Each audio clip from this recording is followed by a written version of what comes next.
70s میں جب میں 73 میں مشیگن گیا ماسٹرز کرنے کے لیے تو مجھے بڑا تعجب ہوا. ایک دو واقعات عجیب سے ہوئے. میرا جو استاد تھا ہیڈ آف ڈپارٹمنٹ وہ کہنے لگا میرا ویکنڈ ضائع ہو گیا. تو میں نے اس کو پوچھا کیوں ضائع ہو گیا؟ کہنے لگے اس وجہ سے ضائع ہو گیا کہ میں اپنے باپ کو ایک اولڈ ہوم سے دوسرے اولڈ ہوم میں جا کر میں نے اس کو ٹرانسفر کیا. اور میری آنکھیں پھٹی کی پھٹی رہ گئیں کہ 73 میں جب وہ زمانہ آ رہا تھا کہ اس نے کہا کہ میرا ویکنڈ ضائع ہو گیا کیونکہ میں نے اپنے باپ کی یہ خدمت کر دی. برٹرن رسل نے ایک کتاب لکھی تھی, اب مجھے اس کا صرف ٹائٹل یاد رہ گیا کیونکہ 60s میں نے پڑھی تھی, marriage and morals in society. اور اس نے یہ کہا تھا کہ یہ زمانہ جس انداز سے آ رہا ہے اس میں اقدار جو ہیں وہ پیچھے چلتی چلی جائیں گی, ہر شخص انڈیپینڈنٹ ہو جائے گا اور اپنی زندگی میں اور اپنی آمدنی میں اتنا پھنس جائے گا کہ ہر چیز, شادی, خاندان, یہ سب چیزیں چیلنج ہو جائیں گی. ہو چکی ہیں. پاکستان کے اندر ایک قانون پاس کرنا پڑا, ذرا دیکھیے نا, مطلب وہ زمانہ بھی آ گیا. پاکستان کے اندر ایک قانون پاس کرنا پڑا جو 8-10 مہینے پہلے پاس ہوا.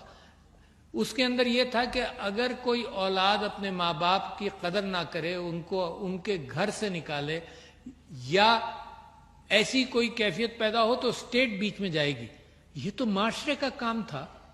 معاشرہ ایسی تربیت دیتا تھا, معاشرہ اہتمام کرتا تھا, خاندان والے اہتمام کرتے تھے کہ بے غیرت تم نے ایسا کام کیا کیوں؟ یہ اسٹیٹ کو تو یہاں جانا ہی نہیں چاہیے تھا. اس کا مطلب there is a change happening in society. اور بچوں آپ تو یاد رکھو یہ چینج جو ہے یہ ذہنی چینج ہے. اس کو چینج کرنے کے, اس کو ٹھیک رکھنے کے لیے دیکھو کمائیں, محنت کریں, کوئی اس چیز سے نہیں روک سکتا.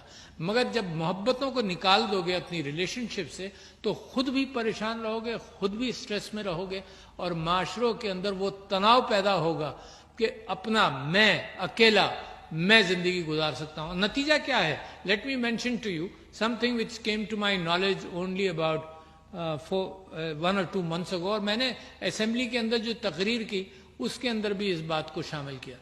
اتنا سٹریس ہے سوسائٹی میں, اتنی پریشانی ہے سوسائٹی میں کہ فگرز ہی نہیں تھے کوئی. تو human rights commission of Pakistan نے فگر دیا کہ 24% لوگ ایک وقت میں کسی پریشانی میں موجود ہیں جس کو سٹریس کہتے ہیں. یہ دوسری بات ہے کہ اگر اس پریشانی میں ان کو گھر میں لوگ شیئر کر لیں, گھر میں دیکھو جوائنٹ فیملی میں ایک خوبصورتی تھی, گھر میں لوگ شیئر کر لیں. جب اکیلا ہو جاتا ہے تو کسی سے شیئر بھی نہیں کرتا, گھر میں لوگ شیئر کر لیں تو وہ پریشانی کم ہو جاتی ہے. لہٰذا آج کل میں پھر اس بات پر محنت کر رہا ہوں, جیسے مسز سمینہ الوی نے بریسٹ کینسر کو فوکس کر کے 3-4 چیزوں پر لائے. میں بھی یہ کوشش کر رہا ہوں کہ یہ جو سٹریس ہے معاشرے میں اس کو قابو کیا جائے.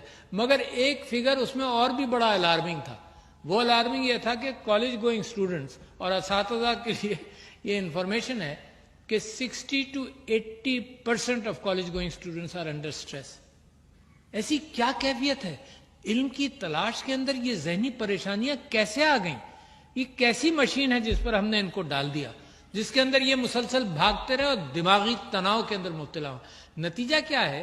یہ فارمیٹیو ایئرز کے اندر ہم نے ان کی مشین, روزی کمانے کی مشین کے اوپر ان کو اتنی ایکسرسائز کروائی کہ زندگی بھر ایسے ہی زندگی گزاریں گے, صرف روزی کے پیچھے بھاگیں گے.